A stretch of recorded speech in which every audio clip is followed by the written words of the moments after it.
El 6 de octubre de 1499, los turcos llegaron al río Tagliamento, al norte de Venecia. Y la República Veneta, muy amenazada, llamó a Leonardo como consejero y como ingeniero militar.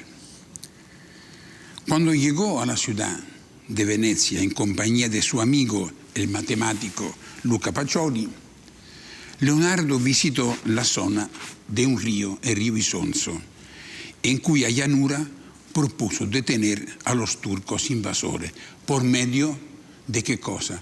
De un movimiento de las aguas de este río, inundando toda el área.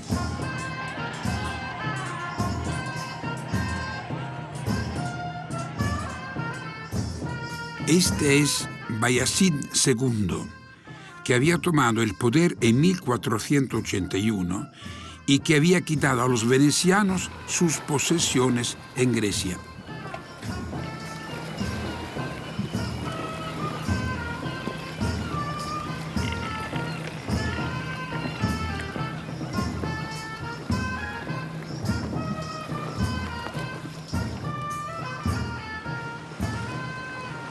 Leonardo llegó a Venecia con dos propósitos. Primero, conocer la geografía total de la región y después pensar en cómo defender la ciudad marítima de los ataques turcos por tierra y por mar.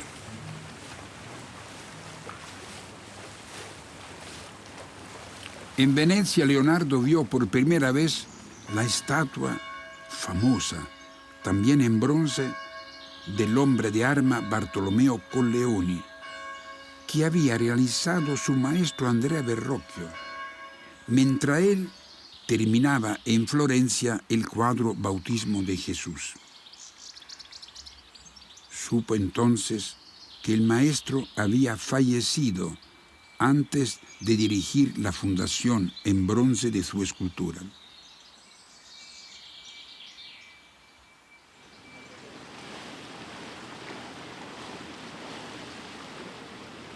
Cuando permaneció en Venecia, solicitado como ingeniero naval, Leonardo recordó tal vez uno de sus juegos infantiles en el campo del abuelo Antonio. Le gustaba entonces echar al agua de los arroyos pequeñas cáscaras de nueces y observar cómo navegaban llevadas por la corriente. Para aumentar la potencia de la flota veneciana, propuso barcos sin necesidad de velas, sino movidos por remos múltiples colocados como ruedas laterales. Y también otros barcos, armados con cañones de gran calibre, escondidos debajo de techos que son articulados como puertas horizontales. Para dañar gravemente a la flota turca que ha ocupado Lepanto, Leonardo propone recurrir a buzos que perforen los cascos de los barcos enemigos. Y dibuja un traje con escafandra para respirar bajo del agua y con aletas, describiendo el invento con estas palabras: una coraza que haga de capuchón, chaleco, calza y un pequeño recipiente, un odre para poder orinar y el saco que proporcione el aire, con medio círculo de hierro que lo mantenga separado del pecho.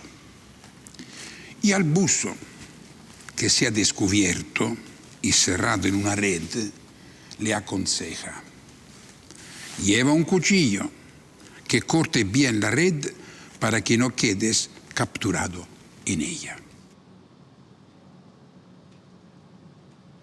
Después de probar con éxito este invento en los canales de Venecia, Leonardo decidió no dar a conocer esta arma nueva.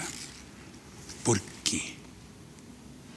Escribió al respecto: no se debe divulgar el sistema de permanecer bajo del agua, para evitar que la maldad de los hombres se aproveche para hundir los barcos junto con los hombres que estén dentro de ellos. Es decir, Leonardo nos enseña que el arma secreta no puede ser utilizada. ¿Por qué? Porque el enemigo no sabe que va a morir.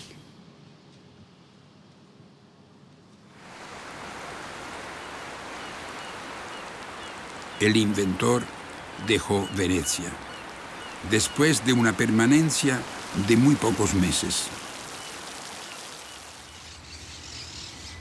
Sí, Leonardo retiró sus inventos, las armas secretas que había proyectado para los venecianos, que debían enfrentar la invasión de los turcos. Poco después, se dijo que Leonardo era un traidor. ¿Por qué? Veamos por qué.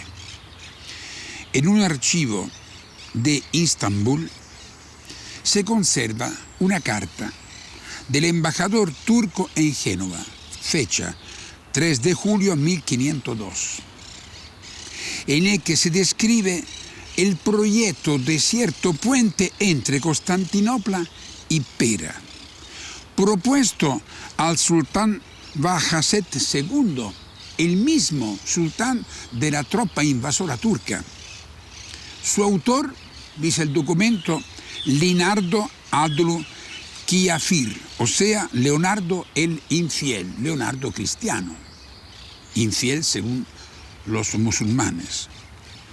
Se dijo entonces, Leonardo proyecta un puente para el enemigo, después de haber propuesto armas para los italianos. El puente no interesó mayormente, porque su forma estructural, justificada por la gran distancia entre las dos orillas, no tenía el aspecto de una arquitectura de estilos como se conocían tanto en Oriente como en Occidente. ¿Era un traidor? ¿Cómo juzgar a Leonardo? En 1492, Cristóbal Colón navegó hacia el poniente rumbo a Asia, confiando en este mapa que fue dibujado por el astrónomo y geógrafo Paolo Toscanelli, muy amigo de Leonardo. Poco después que Cristóbal Colón llega a América creyendo que había tocado tierra de Asia, otro italiano, Amerigo Vespucio, descubre que esa tierra no era Asia, era un continente nuevo. Continente que, habiendo sido reconocido por Amerigo Vespucio, se llamará América. Leonardo lo supo. ¿Hay algún comentario de Leonardo respecto a esta América, respecto a este mundo nuevo? Por supuesto que lo hay. ¿Qué escribió Leonardo al respecto? Los hombres que habitan en los dos hemisferios se encontrarán, se abrazarán, se hablarán, comprendiendo todos los diferentes idiomas.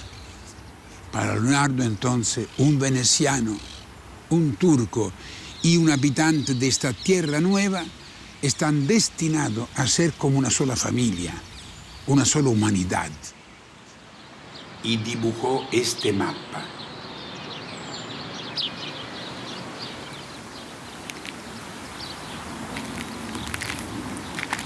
El río Po. El río Po es el río más grande de Italia. Nace en los Alpes y desemboca en el mar Adriático, un enorme delta al sur de Venecia.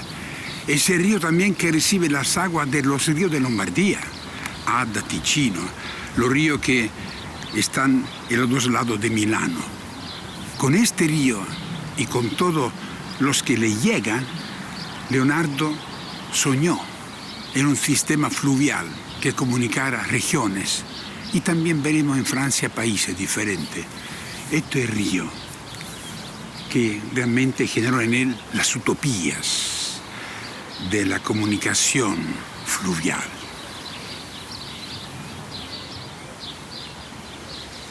Este río era para Leonardo las fronteras geográficas naturales entre el norte, con Milán y Venecia, y el centro de Italia, con Florencia y Roma.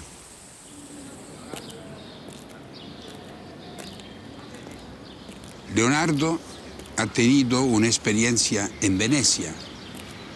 Proyectó armas secretas para defender la República Veneciana contra los turcos, pero no hubo guerra. Dejó Venecia en el año 1500, tenía 48 años. Tendrá después entonces una experiencia de la guerra personal. ¿Por qué?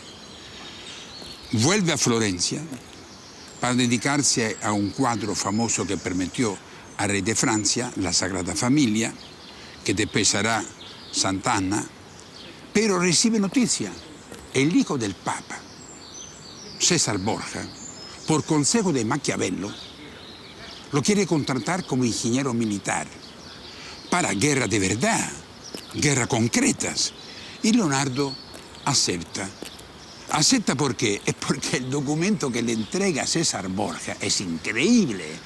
La autoridad que le da Leonardo, dice así el documento: a nuestros lugartenientes, capitanes, oficiales, soldados y súbditos, a quienes es transmitida esta orden, ordenamos que a nuestro dilectísimo familiar, lo trata como familiar, arquitecto e ingenioso general Leonardo da Vinci, portador de la misma, sean dadas todas las facilidades para que pueda considerar los lugares y las fortalezas de nuestros estados.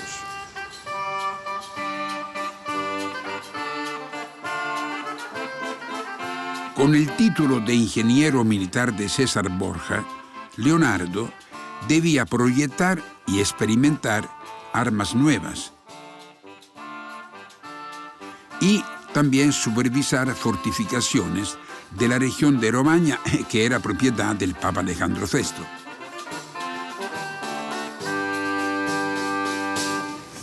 Todos los dibujos son diferentes, con temas múltiples. Y prometió, por ejemplo, esta bombarda, que dispara proyectiles primero grandes, que después, a su vez, estallan en el aire y se multiplican a otro más chico, diciendo, puedo cubrir entonces un ejército enemigo de todos estos proyectiles. Y hizo el dibujo, no solamente como una escena artística, el dibujo también de los detalles de estos cañones.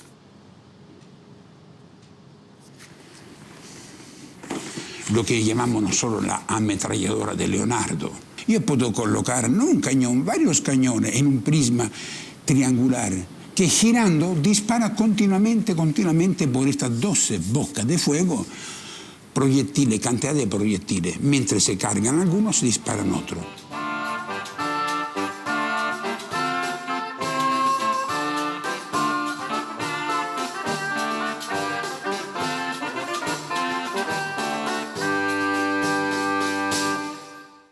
Sin embargo, él propuso también planos reguladores, como este de la ciudad de Imola. Digo plano regulador moderno, porque en su dibujo Leonardo distinguió las áreas urbanas por sus condiciones particulares de uso colectivo, permanente y de tránsito viario y fluvial. Y también secar pantanos por medio de canales, según sus mapas, como este.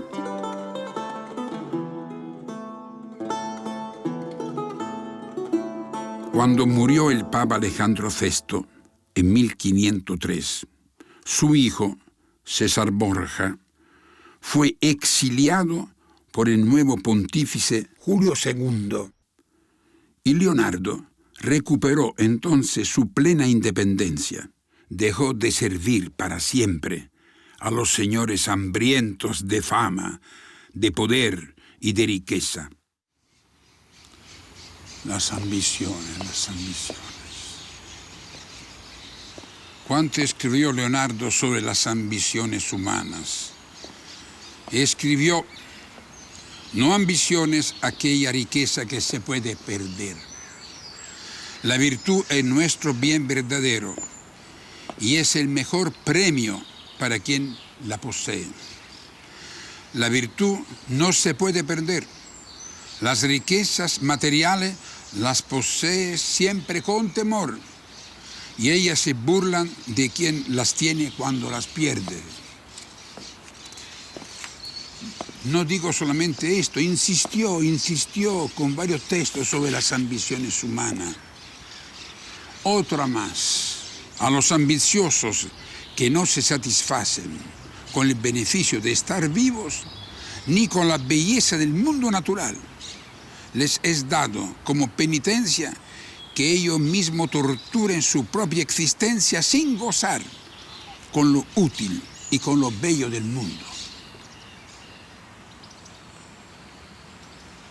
Conclusión.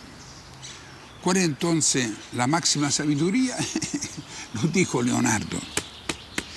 Quien no puede tener lo que desea, desea lo que puede. Esto es la economía verdadera que da paz.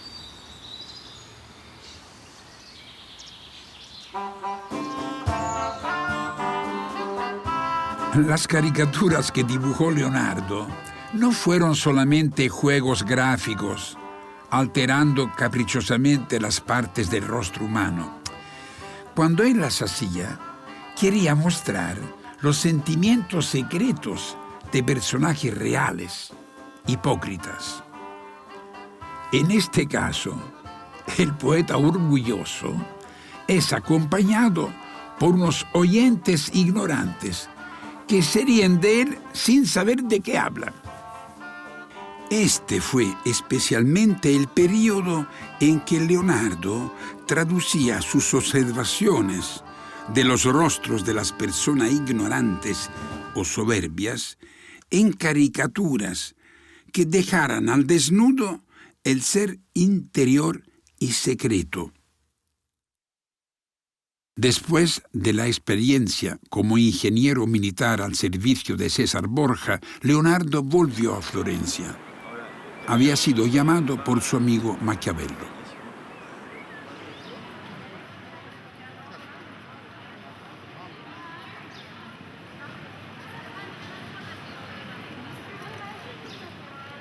En la ciudad que había echado a los Medici, había sido restaurada la República. Leonardo fue muy bien recibido por Pier Soderini, la máxima autoridad política del momento.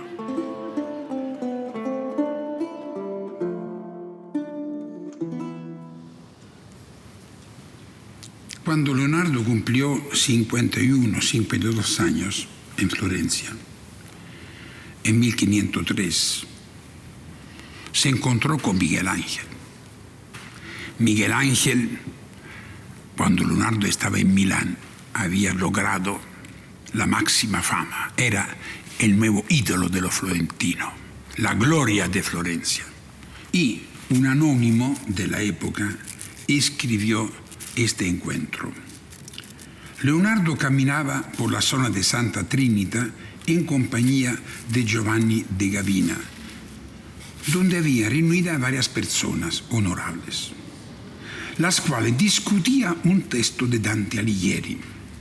Llamaron entonces a Leonardo y le pidieron que él aclarara este texto del poeta. Leonardo respetuosamente sabía que Miguel Ángel era experto en Dante Alighieri. Entonces le dijo, ¿por qué no le preguntan a Miguel Ángel, que está aquí y sabe muy bien lo que es la Divina Comedia de Dante? Y resulta entonces que Leonardo miró a Miguel Ángel esperando el comentario que iba a hacer este gran artista. Pero Miguel Ángel reaccionó de esta manera, delante de todo el mundo.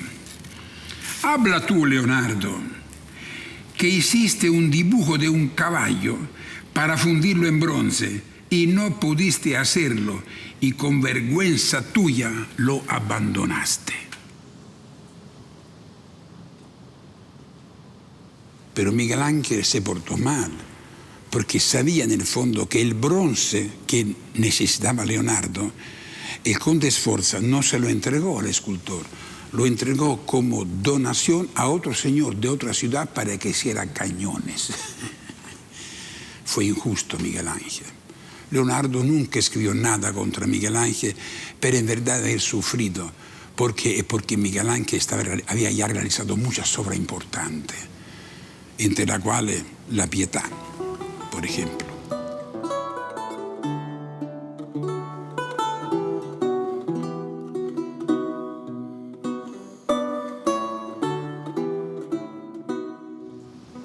Es verdad o no que hubo una rivalidad. Yo creo que Leonardo no tenía ningún rival, no se interesaba, pero sí Miguel Ángel era una persona combativa, era violento a veces. Esto fue el encuentro de los grandes genios del Renacimiento.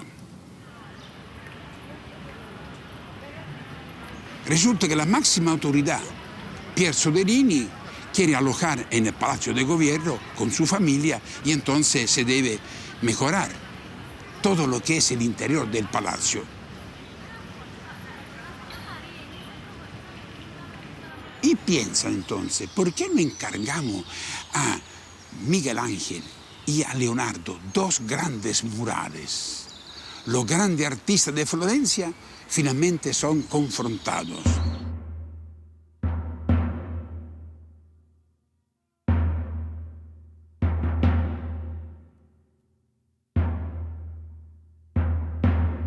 ¿Cuáles temas? ¿Cuáles temas? Los temas deberían realmente exaltar la potencia de los florentinos, dos batallas. Y a Leonardo le dice, tú puedes ilustrar la batalla de Anghiari, cuando nosotros florentinos le ganamos a los milaneses. ¿Dónde dibujará los estudios de esa batalla? Debía ser gigantesca, verme el lugar donde la pintó después. Es un espacio muy grande, enorme. Él ya realizaba algún estudio anatómico en el hospital de este lugar, de este convento, Santa María Novella, lo conocía. Y los frailes le dan todas las facilidades. Puede alojar en el convento. Pero él pide una sala grande. ¿Y cuál era la sala mayor del convento? ¿Cuál era la sala mayor? La sala llamada del Papa, donde el pontífice podía alojar cuando venía en Florencia. La sala del Papa, gigantesca. Y ahí Leonardo, con su discípulo, ensayó la técnica, hizo varios dibujos y finalmente el cartón, el dibujo definitivo. ¿Dónde? Ahí, en el segundo nivel de esta ala del patio. Todo eso era una sola sala donde alojaba el pontífice cuando llegaba a esta ciudad. Ahí Leonardo realizó el cartone de la batalla. 60 años antes, Piero della Francesca había realizado el mural de la batalla de Constantino contra Magencio. Los gestos de los combatientes están como paralizados para hacer detalles de una composición armónica, de formas y de colores diversos. Había escrito un riguroso tratado teórico sobre la representación geométrica de la realidad, fijando las normas de cómo pintarla en perspectiva. Su batalla fue el espectáculo de un mundo perfectamente ordenado, cuyos protagonistas, hombres y caballos, están detenidos en sus gestos como si fueran estatuas. Paolo Uccello también aprovechó el tema del combate como la oportunidad de dibujar en perspectiva matemática armaduras, lanzas, caballos.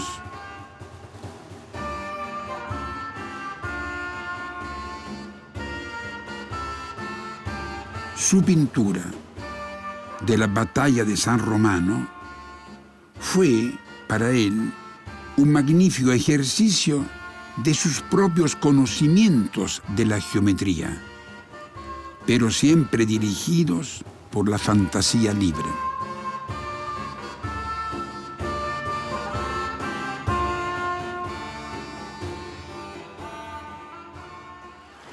Miguel Ángel quiso representar el episodio anterior de la batalla de Cascina, cuando los soldados florentinos se bañaban en el río por el fuerte calor dominante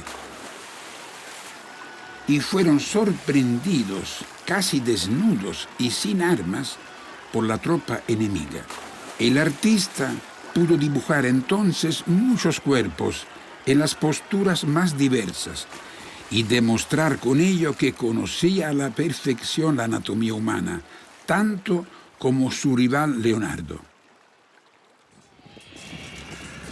En cambio, Leonardo quiso representar con realismo la acción violenta de una batalla. Los apuntes previos que vemos así lo demuestran.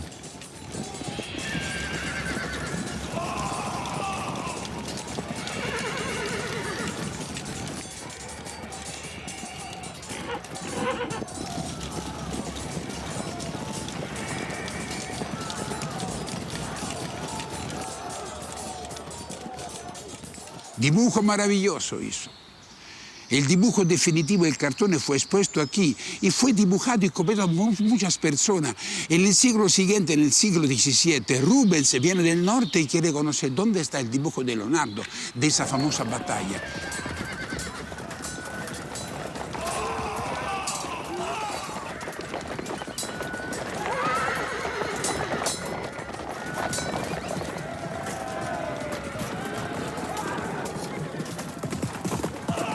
Pero desgraciadamente,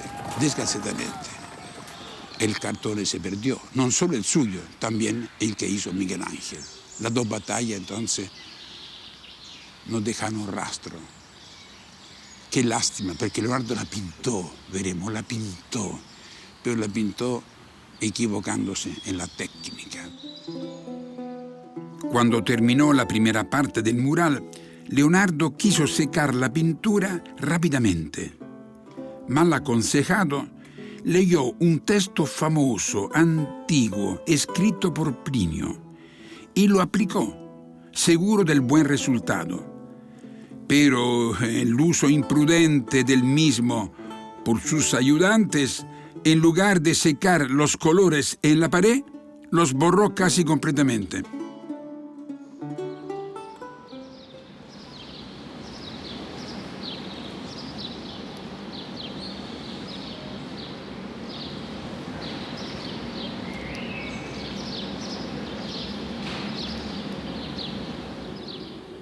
Años después, Giorgio Vasari, artista e historiador muy apreciado en Florencia, cubrió las huellas que habían quedado del mural de Leonardo y pintó encima escenas de otras batallas.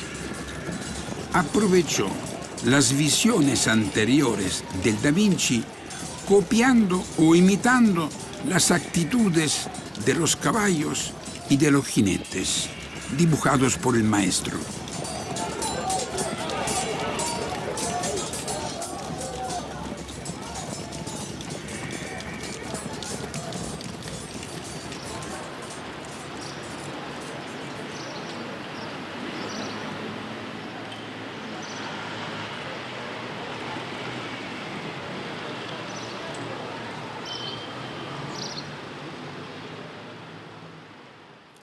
Su amigo Maquiavelo apoyó su idea de canalizar el río Arno según este mapa.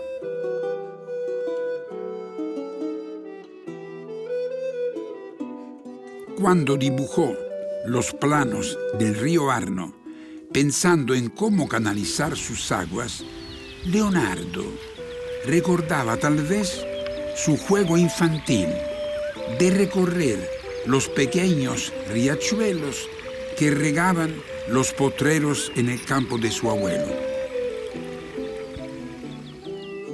Las obras se iniciaron efectivamente el 22 de agosto de 1504, con el uso de máquinas excavadoras como esta. Sin embargo, fueron interrumpidas 2 meses después por el costo excesivo. Los críticos Guicciardini y Vasari se rieron de ese proyecto de Leonardo y escribieron que, comía, el río se rió de quien pretendía darle órdenes. En Florencia el suelo urbano primitivo había subido de nivel con el pasar de los siglos. Con ello, los edificios medievales habían quedado algo más reducidos en sus propias bases. Leonardo propuso a las autoridades florentinas levantar el bautisterio, el edificio más antiguo de la ciudad, sobre una base nueva y con tecnologías pensadas por él, que habrían evitado posibles daños al edificio.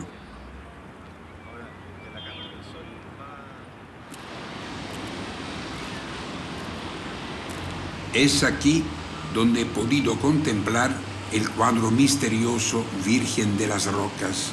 Ahora he vuelto para tratar de descifrar el significado, o los 2 significados, de otra pintura de Leonardo, Santa Ana, que se expone cerca de la anterior.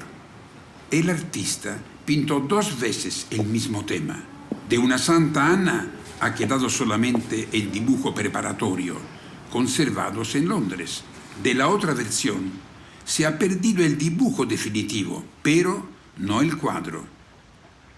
Pintar el cuadro Santa Ana significó para Leonardo representar una escena ideal de la vida familiar.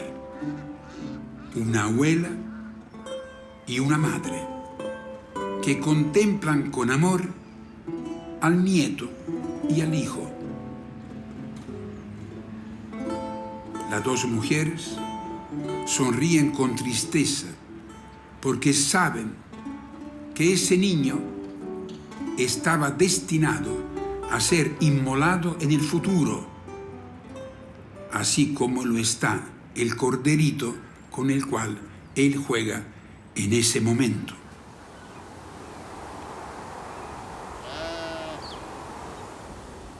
Además, el cuadro ¿no fue también un homenaje secreto de Leonardo a su abuela Lucía, a su madre Caterina? ¿Acaso él no jugaba también en la casa de su abuelo con ovejas y con corderitos?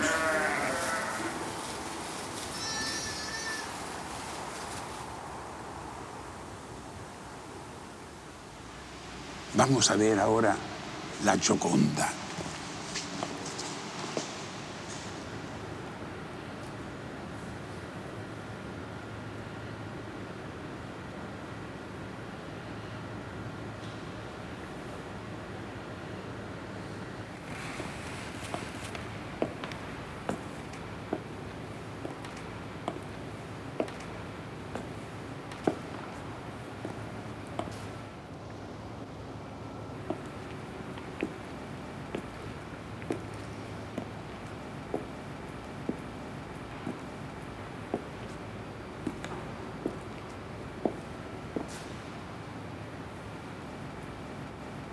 En el año 1503, 1504, 1505, cuando Leonardo cumplió más de 50 años, después de haber vivido el periodo florentino, el periodo de Milán y la aventura de Venecia, él volverá a Florencia.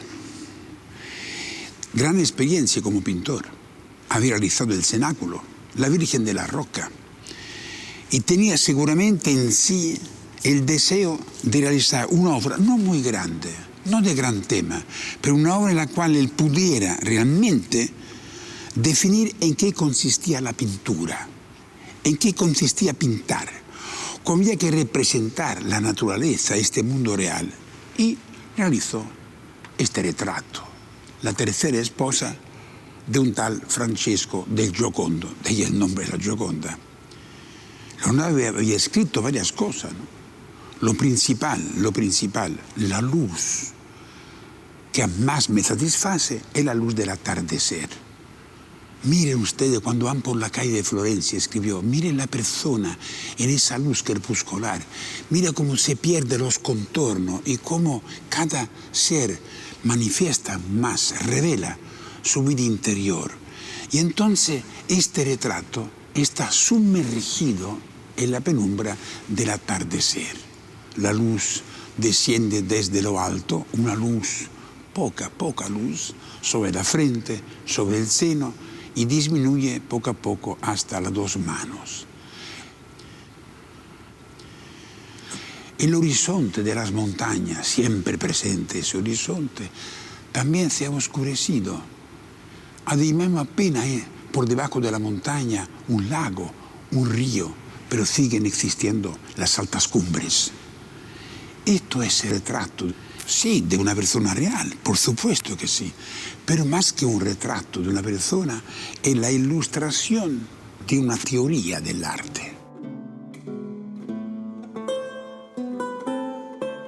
Escribió Leonardo, cuando andas por las calles en el atardecer con mal tiempo, fíjate en los rostros de los hombres y de las mujeres y mira cuánta gracia y dulzura hay en ello. ¿No te das cuenta que entre las bellezas humanas es el rostro hermosísimo lo que detiene a los transeúntes y no los ricos ornamentos? ¿Te has fijado que las mujeres de las montañas, vestidas con paños modestos y pobres, adquieren mayor belleza que aquellas otras que están adornadas con joyas? Todos los sentidos, al mismo tiempo que el ojo, quisieran gozarla, quisieran rivalizar con el ojo.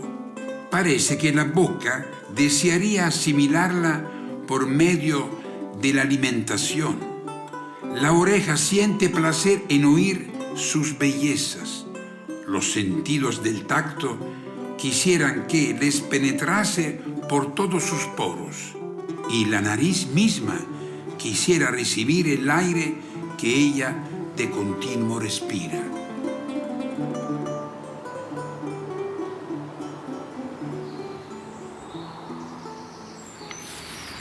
Caro Vittorio, questa che abbiamo visto ora è una strada più antica della Toscana. Pensa che già i romani la consideravano l'antica strada, una strada vetus, quindi è una strada etrusca che non andava come la Cassia diritta verso Roma, ma toccava tutte le città dell'Etruria, che erano collegate tra di loro. La più importante Arezzo, poi Fiesole, e faceva tutto l'arco seguendo un po' la valle dell'Arno. Il paesaggio è molto simile a quello che deve aver visto Leonardo quando lo disegna idealmente da una collina che potrebbe essere quella stessa, dove si vede sul fondo il lato destro, guardando il quadro della Gioconda, si vede quest'ansa del fiume che gira così, con un fondo di un ponte di 5 archi, perché uno era interrato probabilmente. Poi lui ha anche fatto un paesaggio ideale, cioè ha riprodotto un paesaggio che lo intrigava molto, che lo interessava molto, ha riprodotto quelle valli che vedremo più tardi, che sono il fondovalle, perché questo era un lago antico, e questo il fondovalle eroso ha formato come delle specie di colonne di sabbia compattata, di sassi, che era il fondo del lago, e lui ha riprodotto questo ansa del fiume e il ponte, avvicinando idealmente nel disegno questo pezzo che è invece a 20 km di distanza. Ma per lui era abbastanza facile perché lui aveva un'immaginazione geografica che riusciva a vedere i paesaggi come se volasse con un aeroplano.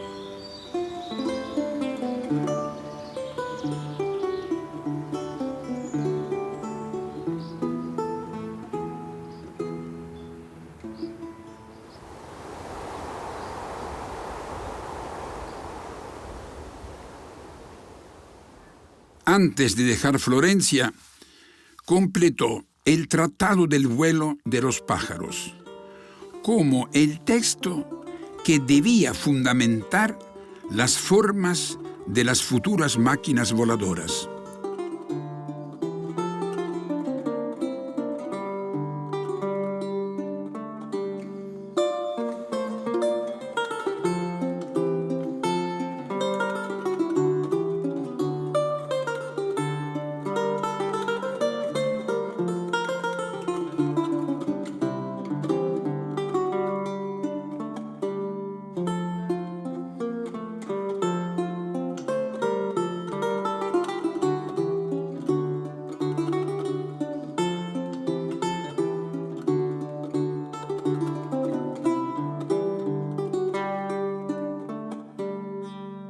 Descartando las alas con plumas como modelos para sus máquinas voladoras, Leonardo eligió las del murciélago por ser membranas plegables.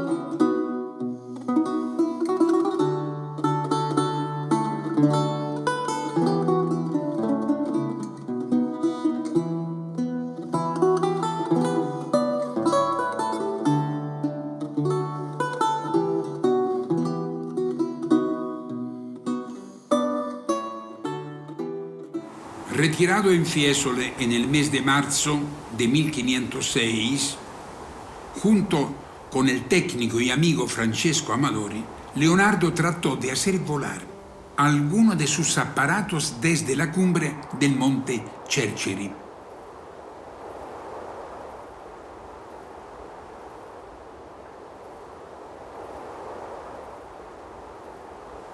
Escribió entonces una profecía. Desde el monte que lleva el nombre del gran pájaro, volará el pájaro famoso que llenará al mundo con su propia fama.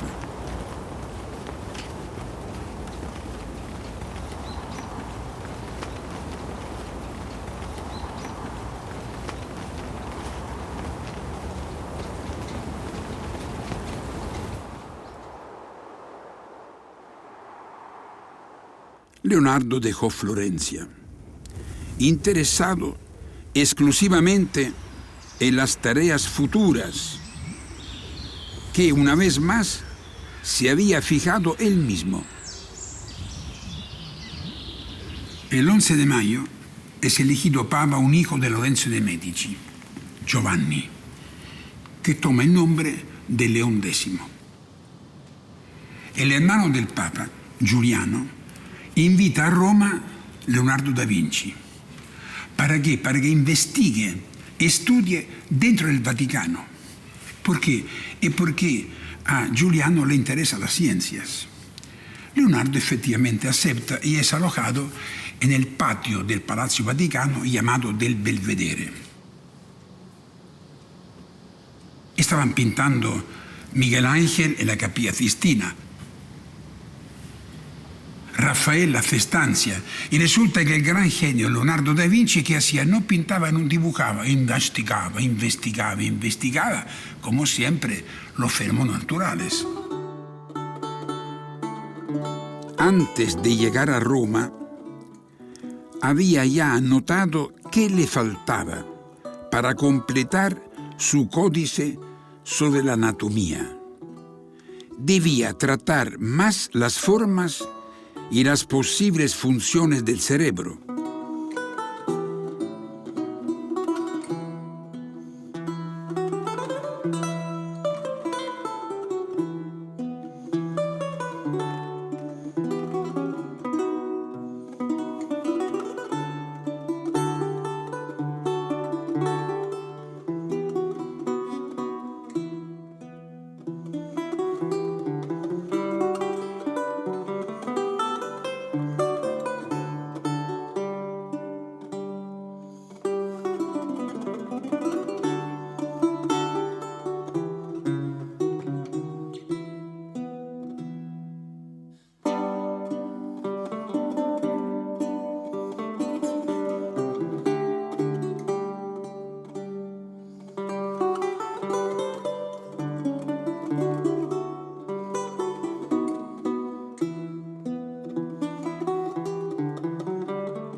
Además, representar con más detalles el organismo femenino y el feto en el útero.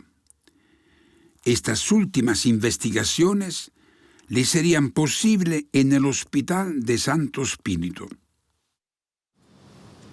Giuliano le proporciona 2 ayudantes, los cuales en lugar de ayudarlo le hacen la vida imposible. Y Leonardo escribió un diario en Roma. ¿Y cómo habla de estos 2 ayudantes? Estos me han impedido estudiar anatomía, censurándome delante del Papa y también en el Hospital del Santo Spirito, donde Leonardo efectivamente, como lo hacía en cada ciudad, investigaba los cadáveres.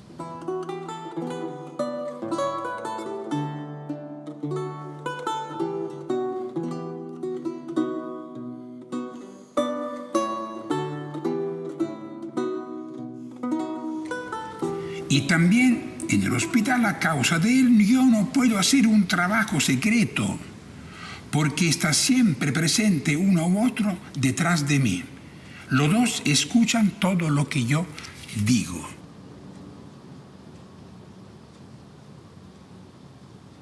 Leonardo, sabiendo muy bien lo que decían de él, escribió en su diario lo siguiente: que dejen de hablar esos jueces, pues lo que yo hago es el modo de conocer al que da vida a tantas formas admirables. Y es la manera justa de amar a tan grande Creador.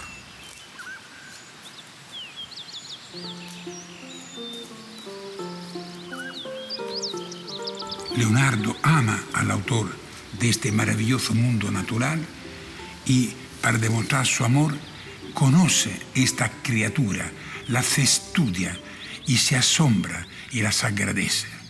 Esto es Leonardo espiritual, tan criticado.